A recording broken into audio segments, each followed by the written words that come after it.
Well, let me introduce myself. I'm Hwee Lim. I'm the editor of Journal of Chinese Cinemas. I've been working with Intellect for quite a long time, as Masood was saying earlier, before the session started. First with a journal called New Cinemas, Journal of Contemporary Film. It was dying dormant for a while, and I was, approached to sort of bring it back to life. So I did that for a couple of years. Then when Masood, I think, had the idea of launching Journal of Chinese Cinemas, I said, okay, I'll do it. So New Cinemas is now in the hands of some of my ex-colleagues elsewhere. And Journal of Chinese Cinemas is in its fourth year of publication. And I'm also on the board of a new journal called Journal of Transnational Cinemas. I'm on the editorial board of that one as well. Because what we'll be talking today, really, there are no right or wrong answers. It's really about sharing our experiences and maybe how to, deal with some practical problems like, difficult reviewers or, things like that. so like I said, there's no right or wrong answers. It's about sharing our experience. And some of you have been in academia, I think, maybe for slightly longer than I have been. So I'm sure I'll learn a lot from you as well. So shall we go around the room, maybe? Starting on my right. My name is John Cunningham. I'm the principal editor and the founder of the Studies in Eastern European Cinema. We've had our first issue out, and the second one will be out fairly soon. I'm Rita Mitchell, University of Northampton, co-editor of Choreographic Practices, which will have its first issue in November. Michael Starks, editor of the International Journal of Digital Television. I'm from Oxford. Jane Bacon, University of Northampton, and obviously the other half of the Choreographic Practices journal. Martin Ho from University of Bristol. I'm one of the three editors of Journal of War and Cultural Studies, which is halfway through volume 3. I'm Sarah Watley from Coventry University and principal editor of Dance and Somatic Practices, which is about to go into issue 1, volume 2. My name is Ian Davis. I'm from the University of York. I'm the editor of Citizenship, Teaching and Learning, which has been published since 2005 as part of a project. And with Intellect, it's been published since last month. I'm Alistair Ross from London Metropolitan University. I'm on the board of Ian's journal. All right. Okay. So the notes for my talk is actually in your handouts. So I'm just going to elaborate, as I go along. Okay. Right. So after I've been invited to talk, I had this idea, what's the best way of doing this. So I've come up with 10 quick tips for a journal editor. And like I said, it was initially meant for people who are editing the journal for the first time and about to launch it. But I guess it's also a good opportunity for us to reflect, even though some of us have edited it for a couple of years, on some of these questions. So the first tip is know thyself. Why are we doing this? Actually, Masood mentioned some of this in his talk as well. In the old I'm going to sound terribly careerist here. In the old RAE system, there used to be something called esteem indicator, and I guess being the editor of a journal would have counted somewhat. But in the new and now unknown regime of the RES, we don't really know what this is going to be, and as far as I'm aware, the impact factor counts for nothing if it doesn't involve bringing in money. So that is a bit of a, you decide how you want to read that one, esteem indicator. But linked to that, it's also about getting your name known. I've read a report in the papers a few years back saying that according to a study, each journal article is read by an average of 2 readers. I'm not sure how many people read that particular piece of research that says each journal article is read by 2 people. But because we are editors around this table, but of course we are also academics who have our own publishing careers. So we know, we know both sides of the story really. And one of the ways in which you can get your name known, besides your own excellent publication, is being an editor of a journal of a certain field, so that people who are in the field would of course want to publish in a particular journal, right? Then of course when they look up the journal, they look at your name, and that's how actually your name, I think, gets to travel a lot wider than you otherwise would have, I think. Some of you are looking a bit uncertain because, well, probably it's your first year of publication, but that name recognition, I think, will come the longer you have been associated with a particular journal, with a particular field.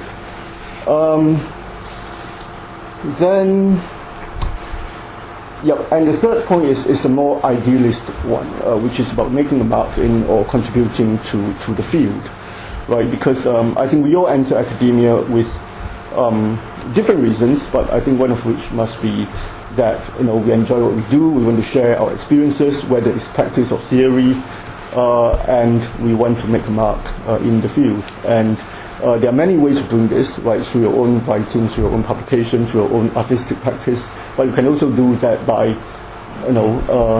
editing a journal. Okay. Moving on.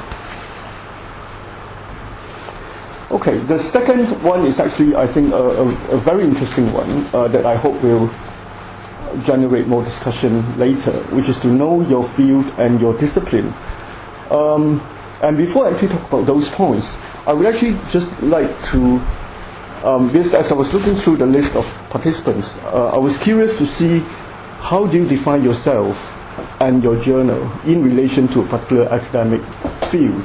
Masood has usefully given us a list of the panels under the ORE system, and you usually say that film, for example, doesn't exist anywhere.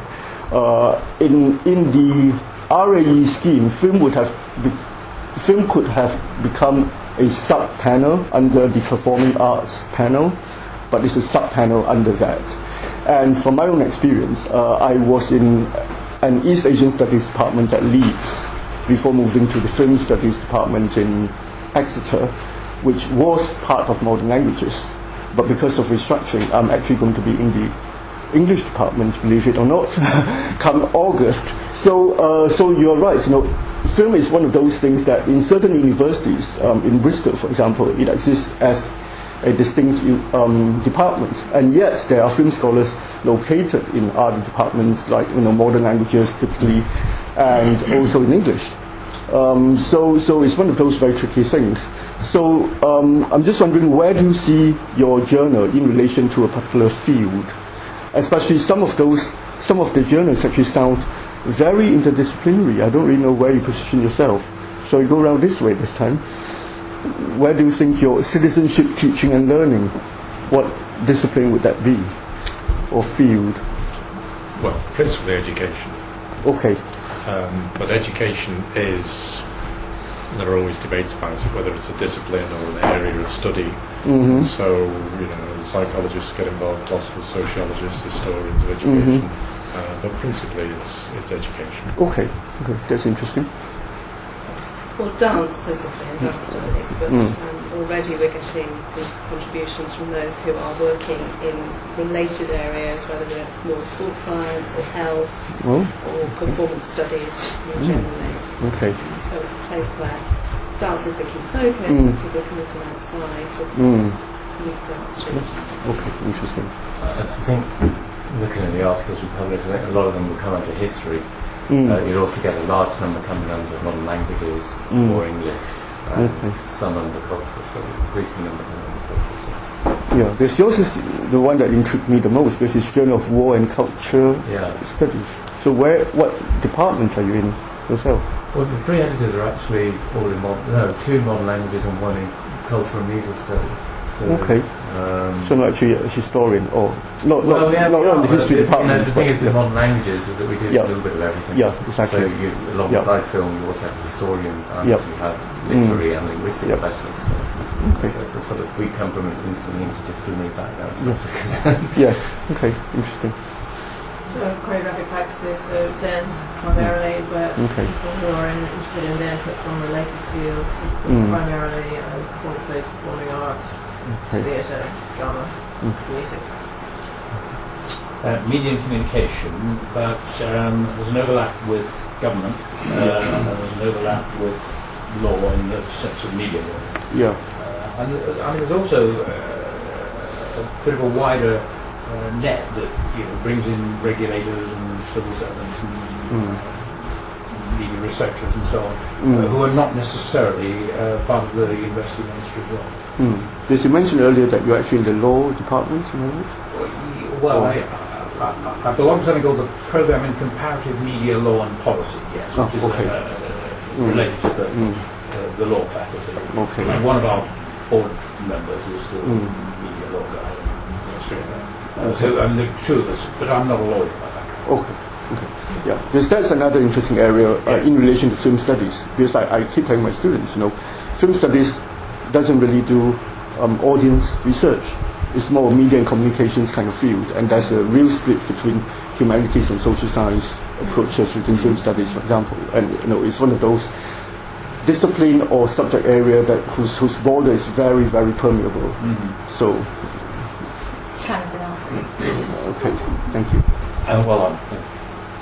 Film studies, obviously, but then it morphs into areas like cultural studies, and I don't know about your Jane, but your particular area, but finding increasing input from historians, the history of cinema, for example, and also we had one article, the first issue on video, so it's fairly sort of porous. I mean, the core is obviously fairly well definable, but then it does sort of morph into this sort of thing. Yeah, actually, I think your journal's profile is probably closest to mine in terms of, this mine is a journal of Chinese cinemas, and yours is a journal of East European cinema. So it is halfway between film studies and what is known as area studies, isn't it? Yeah, except Eastern European studies in the UK is not exactly. I don't think it's a creature. Exactly. Yeah. There's bits of Slavic, but not much. And there's a bit of Chinese studies in the UK, but not much. So we are sort of moving between the two, really, in a sense. Okay. So I think it's the reason why I wanted to raise this is even for those of us who have already worked on the journal for a while, I think it's actually quite useful to reflect where we locate our own work, or rather our journal, in relation to these fields, because I think it can have an impact on how we position ourselves, our own journals, and how we choose to market our journals as well. For example, what conferences would you go to? To either as someone to present your own work, or as an ambassador for the journal and go and promote the journal. And so in terms of thinking about where your journal lies in relation to all these different disciplines, especially if they are interdisciplinary, I think can be quite useful reflection. And here, I'm just trying to be slightly theoretical, but it's not important. I'm sure you're familiar with Raymond Williams' idea about dominant, residual, emergent culture. And again, I think that's another thing we can think about, which is in terms of our journal and the subject of inquiry. Is that a dominant field within UK academia, or is it residual, or is it emergent?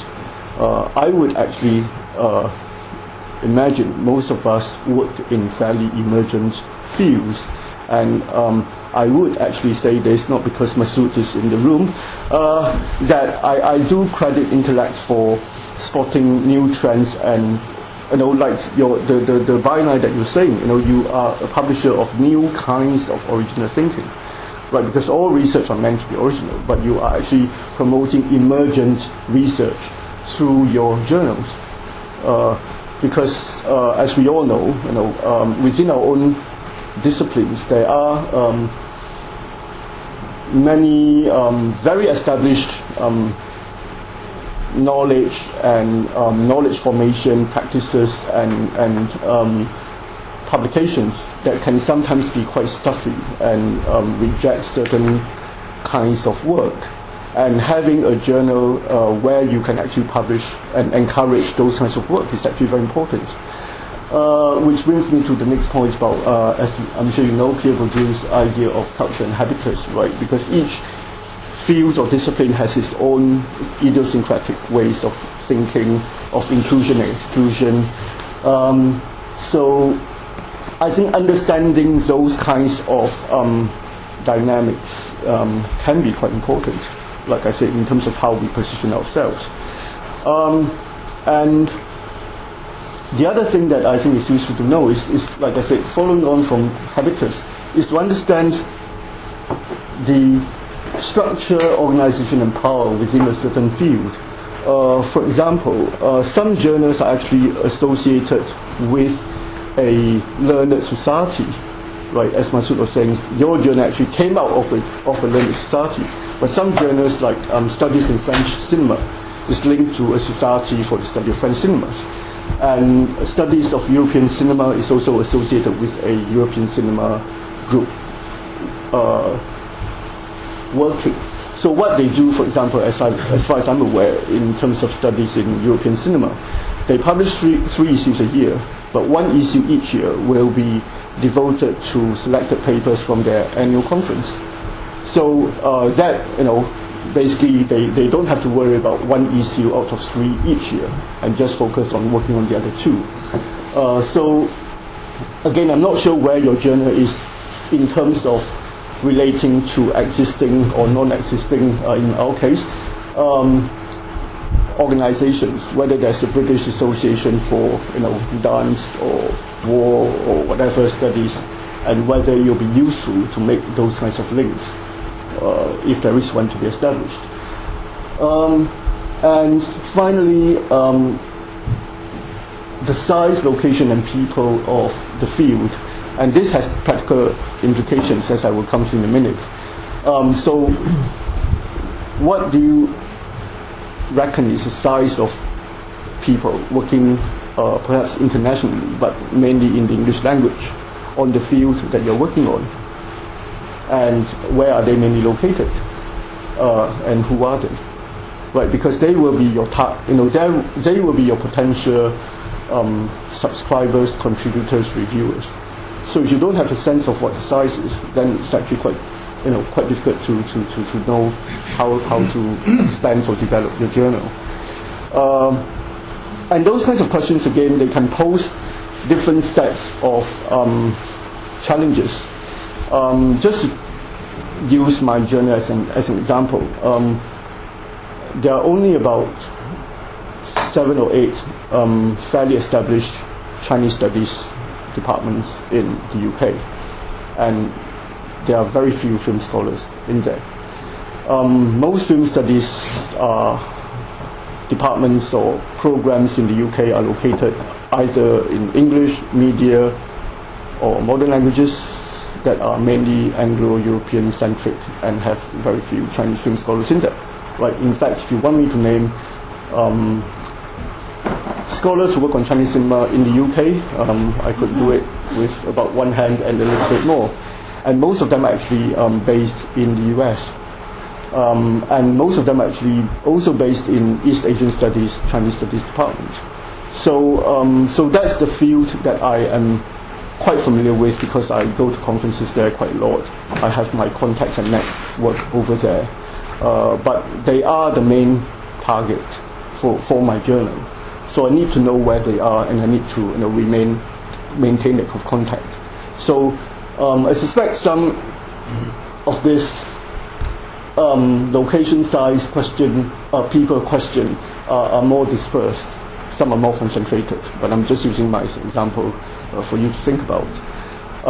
The other useful thing, again, this may or may not apply to all of you, perhaps maybe to John, which is to think about whether we also want to expand our cast our net wider to include publications that are related to our field but not published originally in the English language, and getting them translated. And in certain journals, I can see a reason for it. But Chinese cinema, East European cinemas, if there are good publications in your field, in all those languages. Maybe should we bring them into the attention of English language colleagues? So those are questions that we can think about. What my journal has done is to I have established a sort of formal link with a Taiwanese journal, and what we do is that we publish their abstracts. They have abstracts in English anyway, so we publish the abstracts so that readers of my journal knows the existence of this journal published in Chinese, but they have English abstract. So if they are also Chinese language readers, they can then follow up, and they publish our abstracts. So so that our work is also brought to attention to Taiwanese leadership who are if they are scholars working on cinema, they'll be bilingual in Chinese and English, for example. So those are some of the things that one could do depending on the nature of your journal. Okay. Moving on. Okay, know your competition.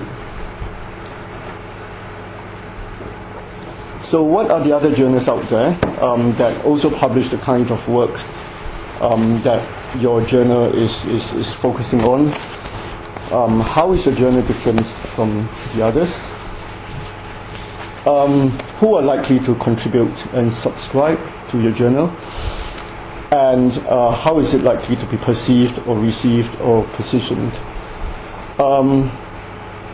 Again, I'm sure if you have been in academia long enough, there are many fraught questions within this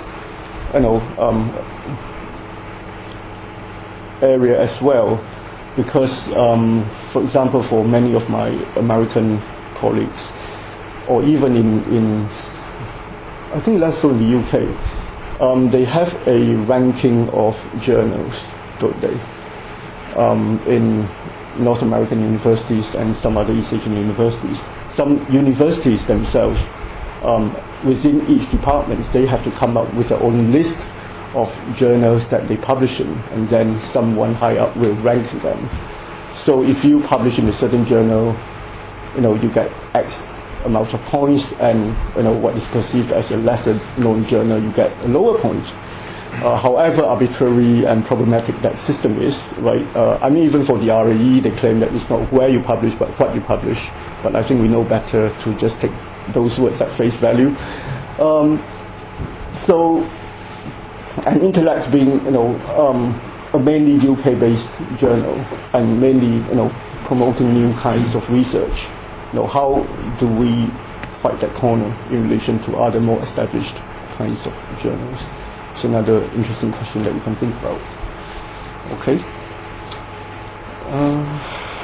Okay. Next one. Know your scholars. Who's who in the field? I'm not sure if this is going to be too late for you to do now. I suspect if you've just started a journal, you would have already set up your editorial and advisory boards. If you're taking over a journal for the first time or publishing with a new publisher, I guess in the life cycle of a journal, there will be certain points at which you could say, okay, I would like new blood to come onto the board, so you can rethink, who to invite onto the board and things like that.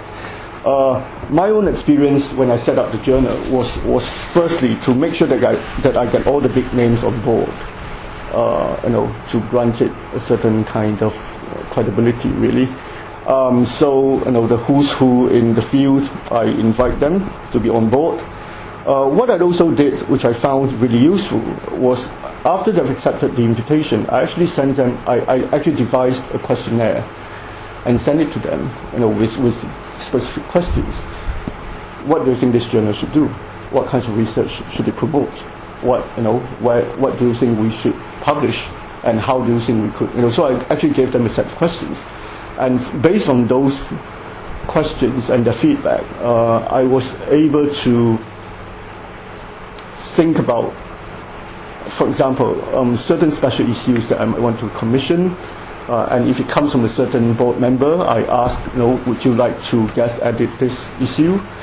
some of the useful suggestions, for example, one of the things I got a lot when I launched the journal from the questionnaires, they all think that there should be a greater dialogue between scholarship on Chinese cinema in the English language and in the Chinese language. So they really want us to do that play that bridging kind of role.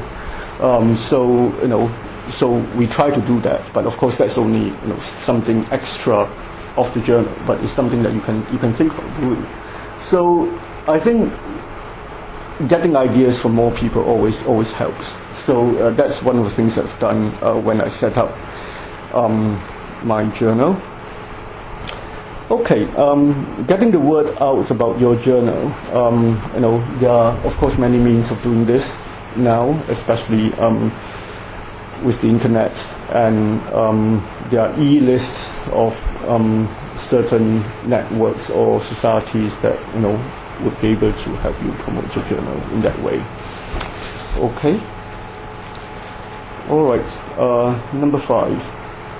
Know your contribution. What can you bring to the table? So I think this again is one that I hope we'll be able to discuss more during the question and answer session or the discussion session. For example, how directed would you like to be? Do you have a research agenda to push? And if you do, then special issues, call for papers are probably one way to do it. And this is like I said, a slightly tricky one, because the more established journals would have lots of unsolicited submissions, but as a new journal, sometimes it's quite hard to get going in the first couple of years. So beyond inviting people, friends to contribute, one way is to actually do a few special issues, to get things out, but also to give a signal as to what kind of work you're promoting. And this can be quite tricky, because as we all know, academics are terribly territorial. Just to take film as an example, film is, there are journals that are more theoretical, there are journals that are more historical. There's a feminist psychoanalytical film journal, there are cultural studies journal, and it's up to you how you want to define your journal. But I think there's a tension between whether you want to be a very a broad church, or you want to define yourself quite narrowly and say we are about this. But the danger of that is that you might push yourself into a ghetto, and you might create an impression, as some journals, even established ones, do, of almost like a clique, that you only publish works by certain people, for example. So I think there's a balance to be struck there. Okay, is there any immediate response from anyone so far? Okay, shall I press on and then we can have a discussion together? Okay. So I can talk more about special issues later as well, if you wish. Okay, the next tip is to cultivate your authors. Who would you encourage to contribute? Most of the work involved in editing a journal, I find, and all of you will have your own experiences, is basically dealing with emails, isn't it? Most of the work is conducted via email. Excuse me, and you get emails, you get sent emails, you send emails. So you can make contact with certain people if you want to publish their work. You will also get contacted by certain people proposing certain things. And again, it's a judgment call whether how you decide to respond to those kinds of unsolicited emails. For example, if someone just sends you an email off the blue saying, I'm so and so working on this, would you be interested? What do you do next? Do you say, send me an abstract, I'll think about it, or do you say, this is not really us, try this other journal, right? So all those kinds of things would be interesting to see, to hear your experience as well. As I was saying earlier, Intellect, I think, is a journal that promotes emergent research in emergent fields. So I quite like to take that spirit and want to encourage up-and-coming scholars. So we have established a postgraduate prize in our journal. So we send out a call for paper, we advertise it in the journal, and then based on the contribution that comes in, if they get published, we award a prize. I'm trying to find whether there's an advert in Can I here. steal this idea? Sorry? Have you got copyright on it? Can I steal this idea? Yeah, no. There's no copyright on this idea. Sounds great. Yeah, New Cinemas does that as well. So there's a postgraduate prize. I didn't come up with this idea. There are some other journals that also do the same. And then, like I said, it's about dealing with feedbacks and inquiries. And I'm sure we all have different experiences about how we deal with that, and you'll be useful to share those experiences in a moment. Okay. Right, let's move on then. Cultivate your reviewers. So this actually, again, it all links back to where you position your journal in relation to a certain field of studies. So it's about knowing who's researching what in the field.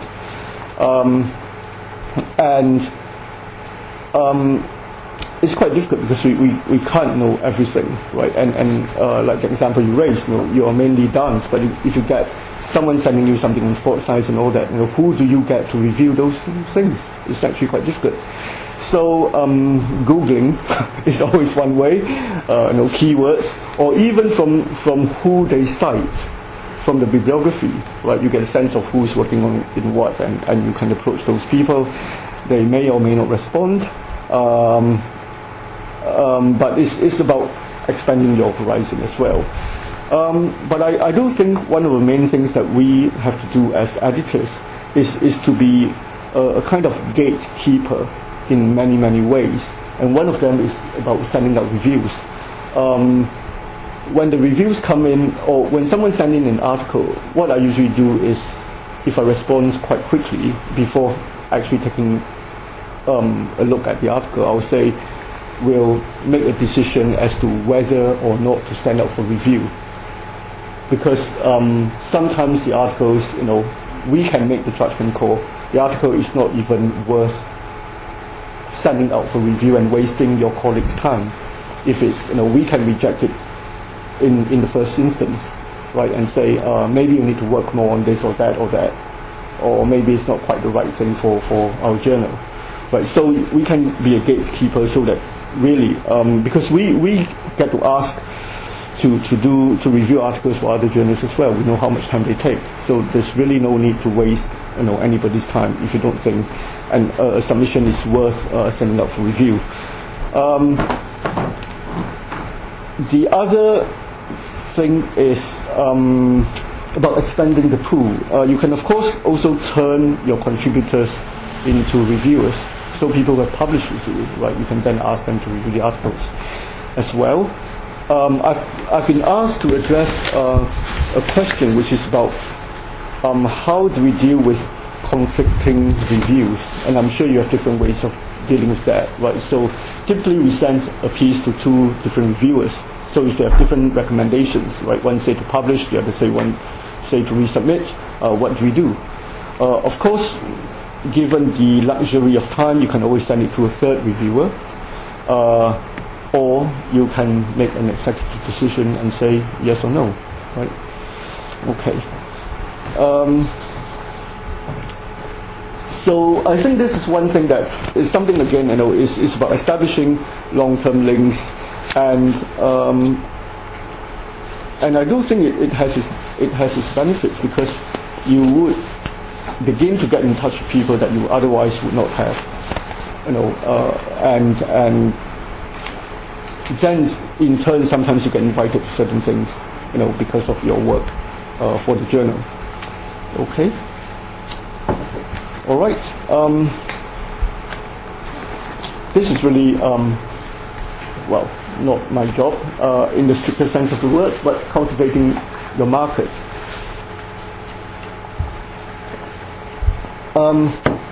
Again, it's about how you define your journal as well. Is it mainly a UK journal, or does it have an international appeal, or do you want to broaden your horizon so that for example, War and Culture is not just about UK or Europe. Is it about global, and in which case do you want to make certain decisions about what kinds of special issues to do, what kind of people to invite, so those kinds of questions. So like I said, getting your journal known, becoming an ambassador for your journal.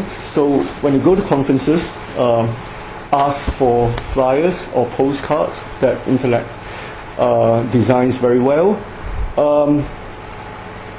Talk to people. You can even ask for, I was at a conference in Amsterdam just recently, and it's a small workshop, and in fact 3 of the other participants are on my board. So there are only about another 10 other participants who are not on the board.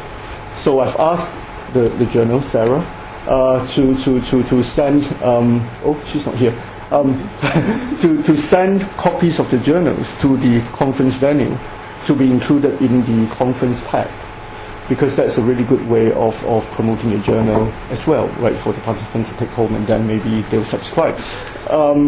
So I think, like I said, so going to conferences, talking to people, not just academics, to librarians, to people who run film archives in our own research, to filmmakers at film festivals, all those things I think can be very useful, because I think a journal needs to be built on word of mouth as well.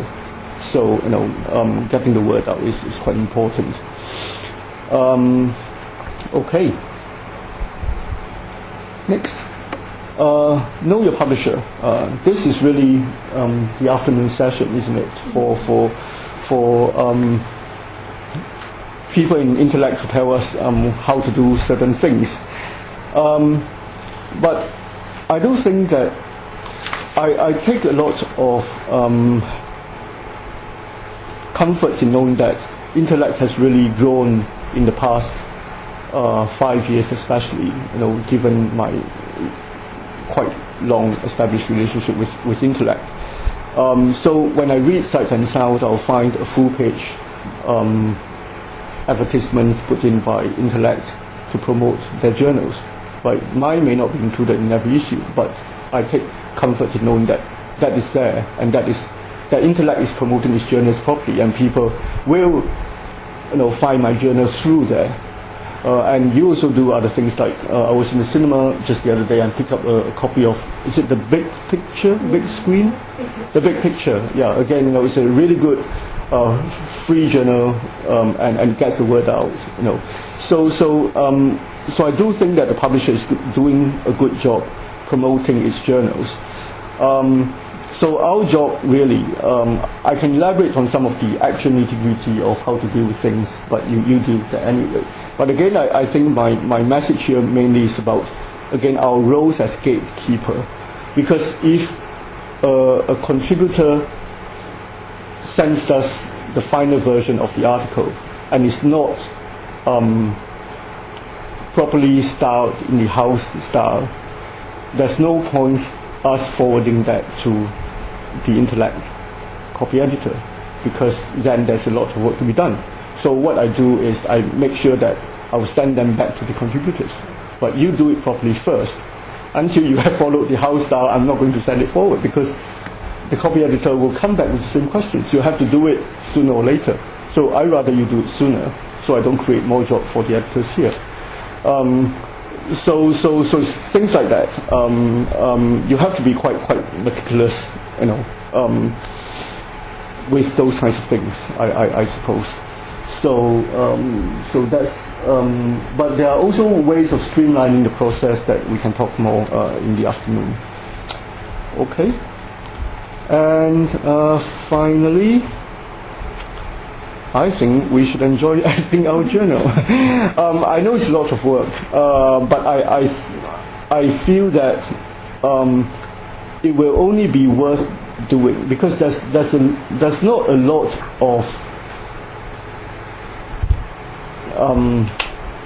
practical rewards that one can get out of this.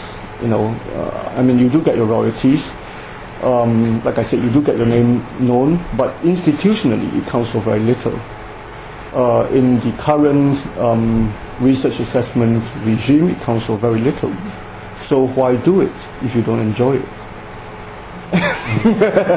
So I hope I'm not putting you off editing your journal, but I do think that it's useful to really remind ourselves why are we doing this, and what do we hope to achieve through the journal.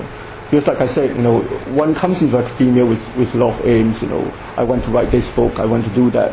But there are certain things that if you think you can contribute through, and only through editing a journal, then this is for you.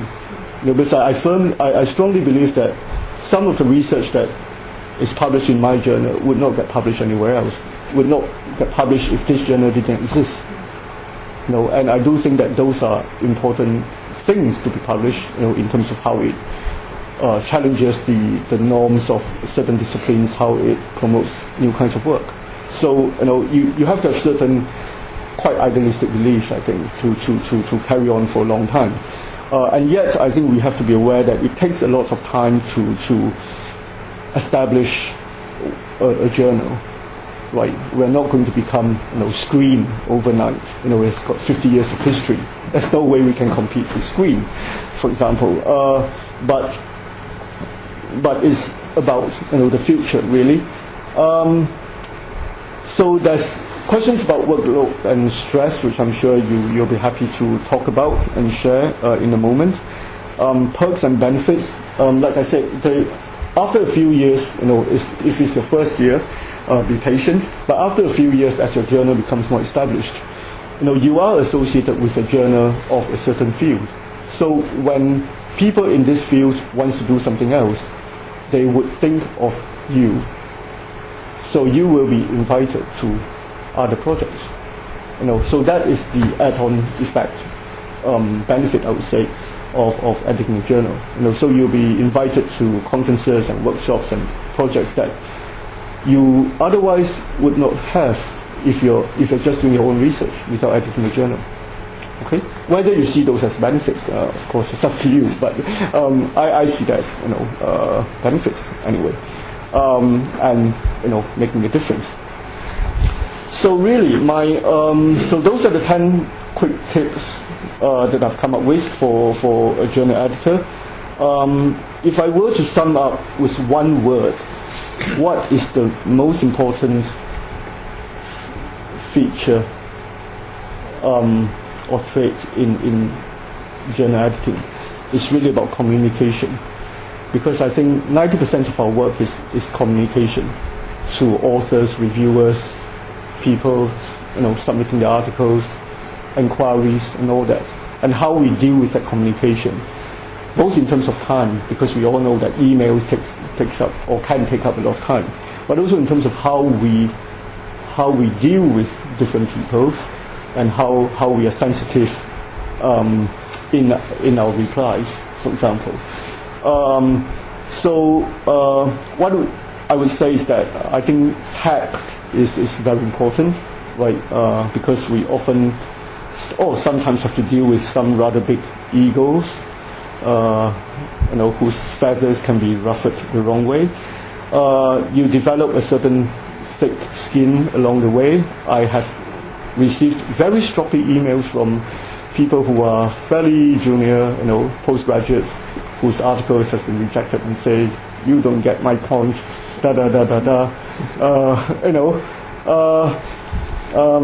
and maybe learn to not to take things personally. Easier said than done, but like I said, I think because I really think 90% of our job is about communication.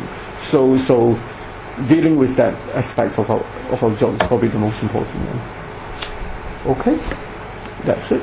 Thank you very much.